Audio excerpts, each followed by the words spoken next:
Hey, what's up guys? MKBHD here, and this is the one we've been waiting for. This is the one I told you to skip iPhone 8 for.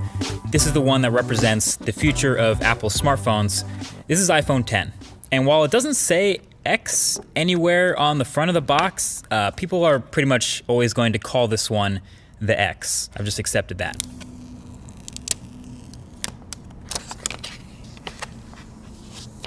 So this is your first look at the unboxing experience, and spoiler, it's pretty much exactly the same as iPhone 8 was, and almost every other iPhone. Headphones, adapters, stickers, it's all in the box, but I guess it's a good thing there's no surprises here. So you can see right here off the bat, it's a really shiny, chromy, reflective phone. This is the silver one, and you can see how shiny the sides are. The space gray one though is a bit more toned down. And so the only thing that was actually new during the 5.8-inch OLED corner-to-corner screen that fits in a footprint smaller than the iPhone 8 Plus, which has a smaller screen.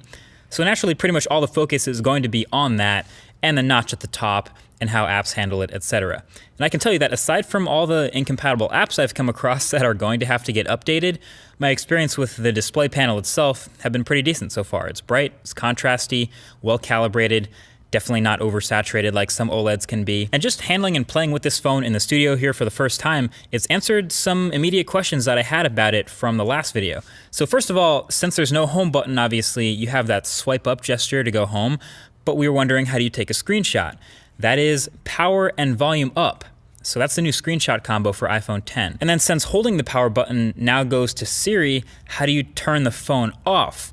Well, it's going to be long pressing the power button and volume up key, and that'll get you to see that power off menu. So those are two new key combos to memorize there. And then of course I was reminded of how many gestures there are now to memorize. Obviously when you get rid of a button, there's a whole bunch of swiping and gestures to replace it. So there's the multitasking and app switching motions, which are pretty similar but both kind of useful in their own way, depending on how you use the phone really. That's on top of the screenshot and power off combos, plus long holding the power button for Siri and double pressing it for Apple Pay. But basically there's a lot going on, and if you're gonna make a phone that's all screen, obviously you have to be able to do it all without a lot of buttons.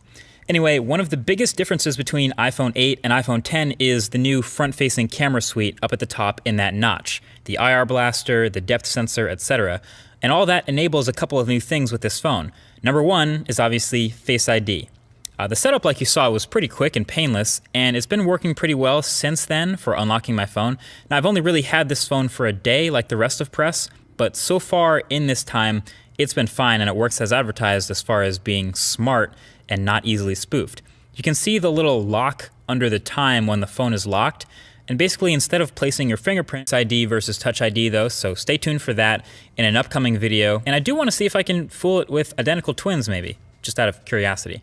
Anyway, with the new notch, you also get a new front-facing camera complete in my hands finally. As a matter of fact, definitely leave your thoughts right below that like button with things you want to see in the full review. Most likely things like battery life, camera quality, app performance, all that good stuff. But don't let me miss anything. But until then, definitely get subscribed for the upcoming videos on the channel. Thanks for watching, and I'll talk to you guys in the next one.